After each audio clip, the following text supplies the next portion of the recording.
પિતાના નિધન પર ડોક્ટર સુભાષ ચંદ્રાએ જાણકારી આપી છે। આજે સવારે પ્રિય પિતાજીનું દુઃખદ નિધન થયું છે। ડોક્ટર સુભાષ ચંદ્રા તેમણે આ જાણકારી આપી છે। પરિવારના દરેક સભ્યો દુઃખી છે।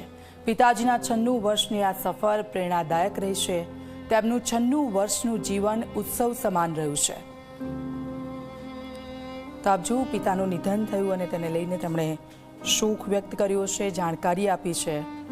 96 વર્ષનું તેમનું જીવન ઉત્સવ સમાન રહ્યું છે। ડોક્ટર સુભાષ ચંદ્રાએ આ અંગેની જાણકારી આપી છે। પિતાના નિધન પર તેમણે ટ્વીટ કર્યું છે, એક્સ પર તેમણે જાણકારી આપી છે અને કહ્યું છે તેઓ 96 વર્ષનું તેમનું આ જીવન છે એ ઉત્સવ સમાન તેઓ જીવ્યા છે। તેમની સાથે વિતાવેલી એક એક પળ મને હાલ યાદ આવી ગઈ છે। મારી આંખોની સામે તે તરવરી રહ્યું છે। પિતા હવે નથી રહ્યા એ અમે માનવા માટે તૈયાર નથી। અચાનક જ પિતાનું અમારી વચ્ચેથી જતું રહેવું, અમારા માથા પરથી એ હાથ જતો રહ્યો છે। દુઃખ વ્યક્ત કર્યું સુભાષ ચંદ્રાજીએ। સવારે આ કાળ સમય તેમના જીવનમાં આવ્યો। પરિવારના દરેક સભ્ય હાલ દુઃખી છે।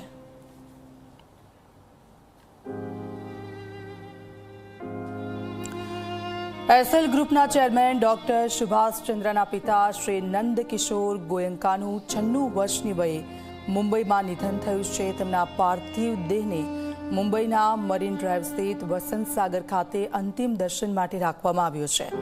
આગામી બુધવારે સવારે હરિયાણાના અગ્રોહા સ્થિત ગોયંકા ઉદ્યાન ખાતે તેમના અંતિમ સંસ્કાર કરવામાં આવશે। ડોક્ટર સુભાષ ચંદ્રના પિતા શ્રી નંદકિશોર ગોયંકાજીનું આજે બપોરે 12:30 વાગે મુંબઈમાં નિધન થયું છે। તેઓ 96 વર્ષના હતા। 28 સપ્ટેમ્બર 1930ના રોજ જન્મેલા શ્રી નંદકિશોર ગોયંકાજી રાષ્ટ્રીય સ્વયંસેવક સંઘના સમર્પિત સ્વયંસેવક હતા। સંઘ સાથે જોડાયેલા હતા। સંઘમાં તેમણે ઘણી મહત્વપૂર્ણ જવાબદારીઓ પણ નિભાવી હતી। શ્રી નંદકિશોર ગોયંકાજી હંમેશા સામાજિક કાર્યો અને ગૌ સેવામાં સમર્પિત રહ્યા હતા। વૈશ્ય સમાજને એકજૂથ કરવા માટે તેમણે અથાગ પ્રયાસો પણ કર્યા હતા। આ ઉપરાંત અગ્રસેન વેપારીઓના મહારાજ અગ્રસેનની રાજધાની અગ્રોહાના વિકાસમાં તેમણે મોટી ભૂમિકા ભજવી હતી। આપ જુઓ તેમનું જીવન, તેમાંથી ઘણી બધી પ્રેરણા લેવા જેવી રહી, કારણ કે 96 વર્ષનું તેમનું આ જીવન રહ્યું અને સંઘ સાથે તેઓ જોડાયેલા રહ્યા હતા અને આ દરમિયાન તેમણે અનેક સેવાભાવી કાર્યોમાં પણ જોતરાયા હતા।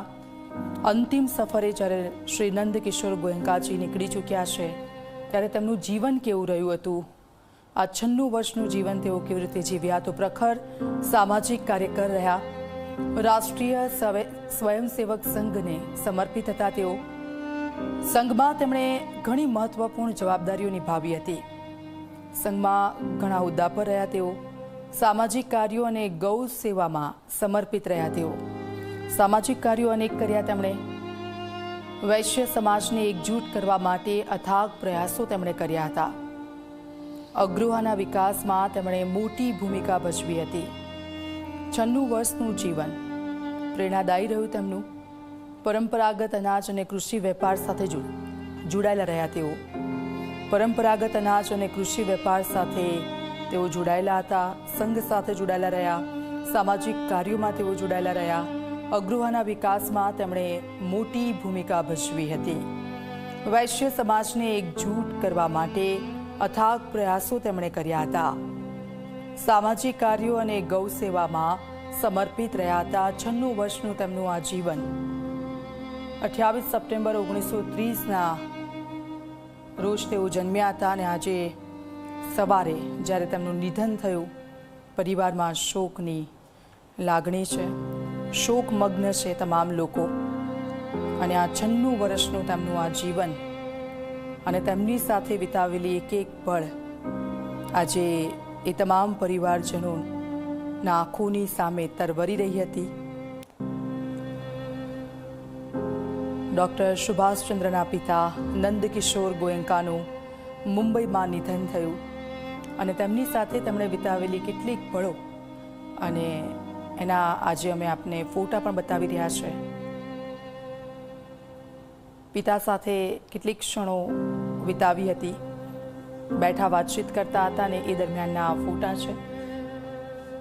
જીવન ખૂબ જ સારું જીવ્યા તેઓ અને અનેક વિકાસમાં તેમણે એક મોટી ભૂમિકા પણ ભજવી છે. અત્યાર સુધી સમાજ સેવાઓના કામ તેમણે ઘણા કર્યા હતા અને સંઘ સાથે જોડાયેલા રહ્યા હતા. તેઓ સંઘમાં પણ ઘણી બધી જવાબદારીઓ તેમને આપવામાં આવી હતી અને એ જવાબદારીઓ પણ તેમણે ખૂબ જ સારી રીતે નિભાવી હતી. સામાજિક કાર્યકર્તા તરીકે તેમણે ઘણું કામ કર્યું હતું. તેમના પાર્થિવ શરીરને દર્શન માટે મુંબઈમાં રાખવામાં આવ્યો છે. મરીન ડ્રાઈવ સ્થિત નિવાસ સ્થાને તેમના અંતિમ દર્શન તેમની સાથે જોડાયેલા અત્યાર સુધીના લોકો, તેમના મિત્રો, પરિવારજનો અને જેમની સાથે તેમને કામ કરવાનો મોકો મળ્યો છે, તેમની સાથે જે લોકોએ કામ કર્યું છે એ તમામ લોકોને અંતિમ દર્શન માટે તેમના પાર્થિવ દેહને રાખવામાં આવ્યો છે. મુંબઈ ખાતે મરીન ડ્રાઈવ સ્થિત નિવાસ સ્થાને તેમના અંતિમ દર્શન થશે અને ત્યાર પછી પંચમહાભૂતમાં વિલીન થઈ જશે. તેઓ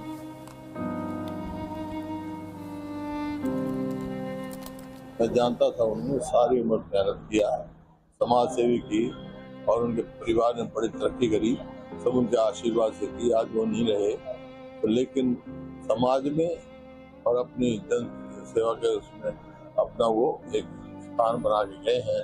ईश्वर से प्रार्थना है कि अपने चरणों में उनका जीवन बड़ा सादा था.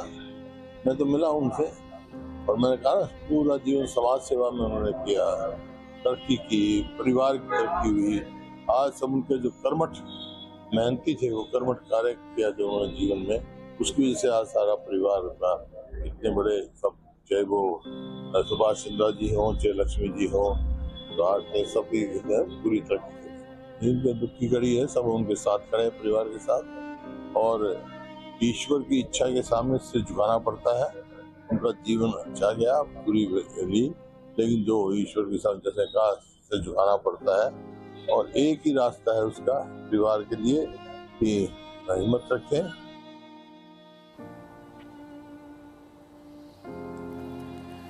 તો આપજો ખૂબ સારું જીવન જીવ્યા હતા અને ઈશ્વરને જે ગમ્યું તેમણે કર્યું છે અને તેમની ઈચ્છા સામે તો આપણે સૌ કોઈ પાંગડા છે. એસએલ ગ્રુપના ચેરમેન ડૉક્ટર સુભાષચંદ્રના પિતા, તેમનું આજે સવારે નિધન થયું અને આ શોકની ઘડીમાં તેમનો પરિવાર અત્યારે શોકમગ્ન છે અને તેમના અંતિમ સંસ્કાર બુધવારે સવારે કરવામાં આવશે. ये बड़े ही दुख की बात है कि नंदकिशोर गोयनका जी जो सुभाष चंद्र जी के पिताश्री है उनका निधन हुआ है. वे राष्ट्रीय स्वयंसेवक संघ के प्रचारक रहे हैं और विशेष रूप से गौ सेवा के लिए बहुत समर्पित रहे हैं. कारोबार करते हुए उन्होंने बहुत सारी सामाजिक जिम्मेदारियों का भी निर्वाह किया है. अग्रसेन समाज में भी उनका कार्य बहुत बड़ा है. ऐसे एक बहुत बड़े समाज सेवी और राष्ट्रभक्त व्यक्तित्व का निधन ये बहुत ही दुख की बात है. मैं उन्हें विनम्र श्रद्धांजलि अर्पित करता हूँ. તો આજ મહારાષ્ટ્રના મુખ્યમંત્રીએ દુઃખ વ્યક્ત કર્યું છે. તેમના પરિવારને આજ જે સમય છે દુઃખનો તેના માટે ભગવાન શક્તિ આપે, પ્રાર્થના કરીએ છીએ, શ્રદ્ધાંજલિ વ્યક્ત કરી છે. તેમણે એક સમાજ સેવી હતા પ્રખર, ખૂબ સારું એવું તેમણે કામ કર્યું છે અત્યાર સુધી. પરિવારને પણ એટલો સારી રીતે તેમણે સાચવ્યો છે અને સમાજ સેવાના જે કાર્યો છે તેમાં પણ તમે એટલા જ નિપુણ રહ્યા હતા. ત્યારે પરિવારના દરેક સભ્યો છે અત્યારે આ દુઃખની ઘડી છે અને ભગવાન તેમને શક્તિ આપે તેવી પ્રાર્થના. 96 વર્ષની તેમની આ સફર ખૂબ જ યાદગાર રહી. ગૌ સેવામાં પણ એટલા જ નિપુણ હતા, પ્રાણીઓ પ્રત્યે પણ તેમને એટલો પ્રેમ અને કેટલીક ઝાંખી અમે એમના જીવનની તમને બતાવી રહ્યા છે એ વિડીયો થકી.